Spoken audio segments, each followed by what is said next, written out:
Olá pessoal, sejam bem-vindos ao nosso curso de ferramentas de gestão. E nesse vídeo a gente vai começar a trabalhar a nossa matéria, né? Começando com a primeira unidade, planejamento com BSC, onde o nosso objetivo é entender um pouco mais a ferramenta BSC, como ela se integra a um processo de planejamento e qual seria a utilidade dela para a empresa, para um gestor, como ela ajuda no dia a dia e na definição das principais atividades que precisam ser realizadas. E como nós vamos ver um pouco mais na frente, ajudando também no acompanhamento, no monitoramento dos resultados, das ações, por meio dos indicadores que são definidos e que vão dar evidências do cumprimento dos objetivos que foram estabelecidos em cada uma das perspectivas estratégicas da empresa. Bom, começando então a, a nossa primeira unidade, é importante nós trabalharmos com definição, com um conceito e meio que abre o assunto de planejamento e começa a nos dar uma visão um pouco mais clara e uma visão um pouco mais alinhada do que seja planejamento. É o processo contínuo e circular que visa manter a organização como um conjunto adequadamente integrado ao seu ambiente. Essa definição tem duas grandes partes, né, que se complementam e que precisam ser analisadas com cuidado. Primeiro é o fato de que o planejamento é um processo contínuo e circular, essa primeira parte aqui. O que isso quer dizer? Primeiro, o processo de planejamento não tem fim. Não é que eu vá fazer o planejamento estratégico de 2021, por exemplo, realizamos ali algumas reuniões, estabelecemos os indicadores, os planos de ação e está encerrado o processo. Não é isso. O planejamento não acaba, ele não termina. E um dos motivos disso acontecer é exatamente o fato de ele ser circular. Porque existem várias etapas nesse processo que se retroalimentam. E a execução de uma determinada etapa permite que outras ações, que outras definições sejam feitas, e se for o caso, inclusive, um novo ciclo de planejamento iniciado. Então, a cada monitoramento que é feito, a cada acompanhamento de resultados que é realizado, você vai obtendo informações, você vai obtendo indicações importantes dentro e de fora da empresa, que podem te levar a redefinir algumas ações, a reestabelecer alguns resultados ou a estabelecer novos recursos que precisam ser alocados ao processo e até mesmo no próximo processo de planejamento usar todo esse aprendizado, né, esse conjunto de conhecimento foi gerado por meio do acompanhamento para que o próximo ciclo tenha ações ainda mais precisas e efetivas. E tudo isso, então, é feito tentando manter a empresa como um conjunto adequadamente integrado ao seu ambiente. Nós podemos dizer que essa aqui é a grande finalidade do nosso processo de planejamento. Nós queremos que a nossa empresa atue como um conjunto integrado ao seu ambiente. Ambiente, nesse caso aqui, está se referindo ao ambiente externo. A gente vai ver mais na frente, existe também um ambiente interno, mas quando se fala em um conjunto adequadamente integrado ao seu ambiente, é o ambiente externo. O ambiente interno, por as ações que a empresa executa, os seus procedimentos, os seus processos, os seus recursos, tem que estar adequadamente integrado ao seu ambiente externo.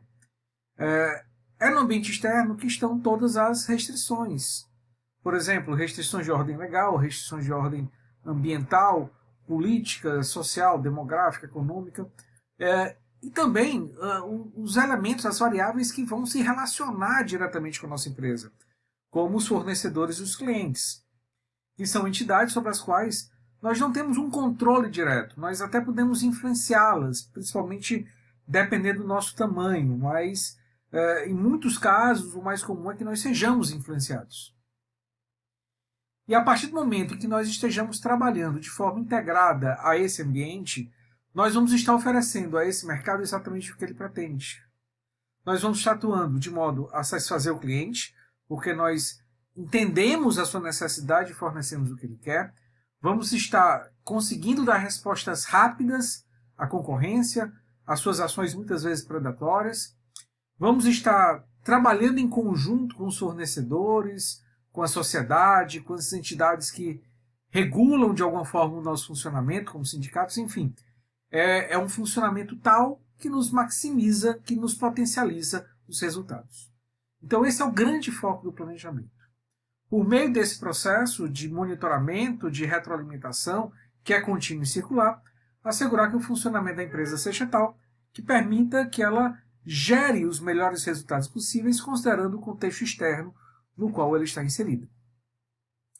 Bom, por mais que isso seja muito claro, muito evidente, é fundamental se ter a percepção de que não é algo fácil de se alcançar, principalmente no mundo atual.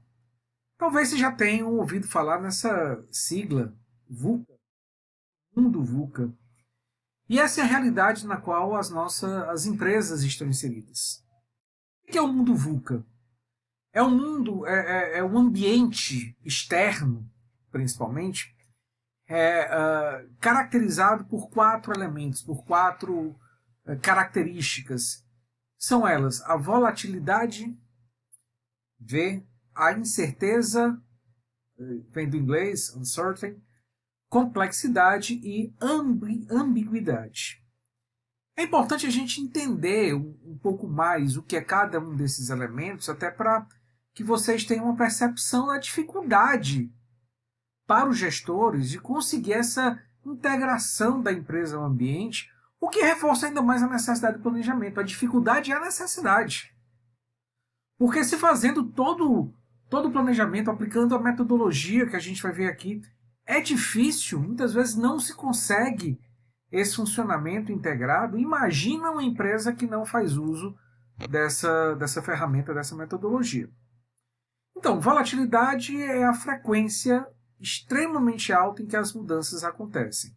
As mudanças são constantes, as mudanças muitas vezes são abruptas, são mudanças inesperadas, e aquela velha frase, bem batida, mas se aplica muito bem: a única constância do mundo é a mudança. A única certeza que se tem é que tudo vai mudar. Tá? Então, a empresa hoje não tem que ter consciência que não está em um ambiente estável. Quantas empresas há 10, 8 anos atrás, até menos tempo, estavam em uma situação bem tranquila, bem confortável, líderes de mercado, reconhecidas pelo cliente, e de repente, num passar de tempo muito rápido, se vê em situações de dificuldade, às vezes até encerrando as suas atividades. Isso é muito frequente. A pandemia que a gente hoje está vivendo, quem poderia imaginar que ela acontecesse? Aí entra um pouquinho da incerteza, né? Mas a rapidez com que as coisas mudaram, potencializadas por essa ocorrência externa extremamente grave e relevante, mas o nível de mudança, se a gente olhar para o mundo como era há 3, 4 meses atrás, é totalmente diferente do que ele é hoje, do que vai ser daqui a 6 meses, até mesmo quando essa pandemia passar. Então as empresas têm que estar preparadas para as mudanças com alta frequência e mudanças cada vez mais amplas e radicais. Incerteza é a nossa incapacidade de prever o que vai acontecer. Se as mudanças acontecessem de modo frequente, mas se nós pudéssemos antecipá-las, seria muito mais fácil. Por mais frequentes que essas mudanças fossem, nós estaríamos totalmente preparados para ela, porque nós saberíamos o que iria acontecer. Infelizmente, isso não acontece. Então, o mundo das empresas hoje é um grande ponto de interrogação. Mal se sabe o que vai acontecer no mês que vem, imagina daqui a 1, 2 ou 3 anos. Que normalmente, que tradicionalmente, era o horizonte de tempo dos planejamentos.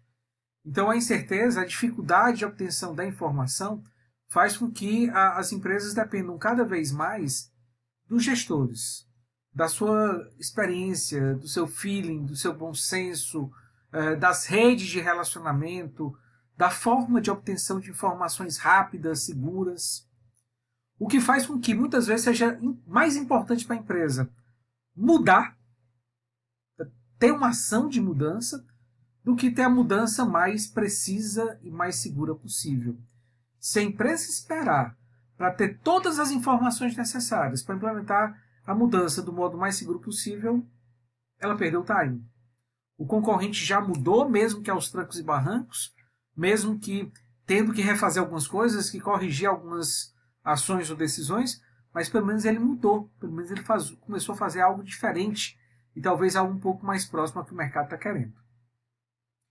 Complexidade é a quantidade de variáveis que influenciam não só de forma direta, mas também indireta, por meio do relacionamento entre essas variáveis. E vejam que a complexidade meio que potencializa a incerteza.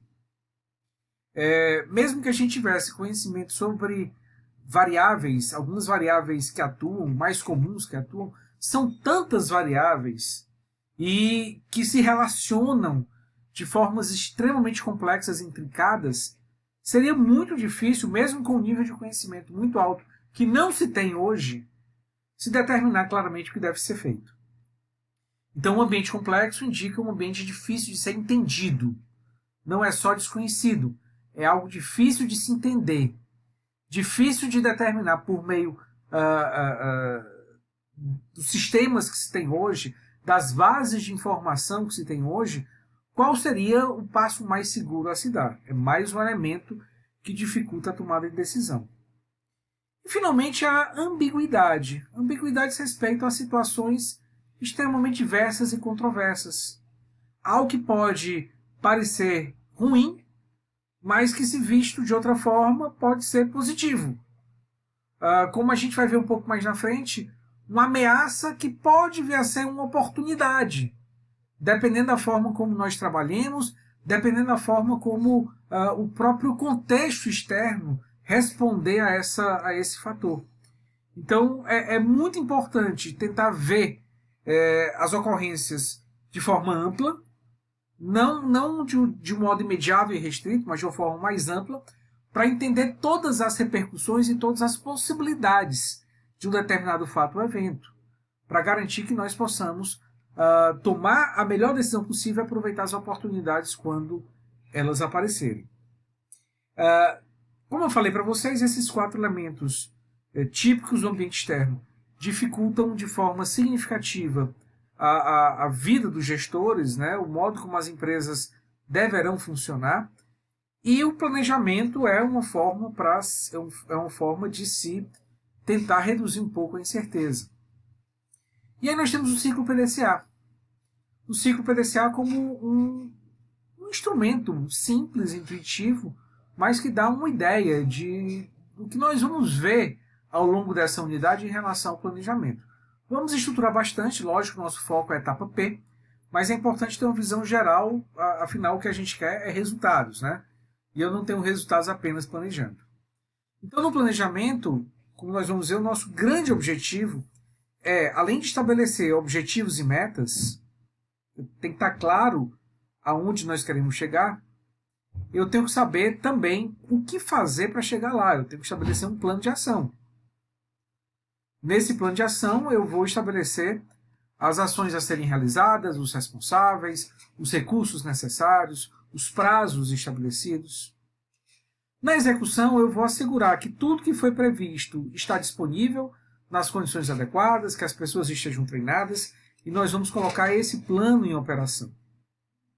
Ao executar o plano, nós vamos ter resultados, mesmo que ainda não sejam satisfatórios, ou mesmo que parciais, mas nós precisamos checar, precisamos avaliar o andamento dessa execução, dessa operação. E para isso existe a etapa C, cheque, o verificar, em que nós vamos confrontar os resultados obtidos aqui, mensurados, com os resultados planejados, por meio dos indicadores que foram estabelecidos. E aí, em função desse resultado, nós vamos definir a necessidade de alguma ação corretiva, de algum ajuste, se eu preciso mudar o plano, se eu preciso mudar uma meta, se eu preciso simplesmente executar novamente. Então, o PDCA é um ciclo contínuo. Vocês veem que cada etapa alimenta a seguinte. O encerramento de um ciclo permite que o outro seja realizado de uma forma contínua, de uma forma constante, de uma forma ininterrupta. Afinal, estamos focados na melhoria contínua.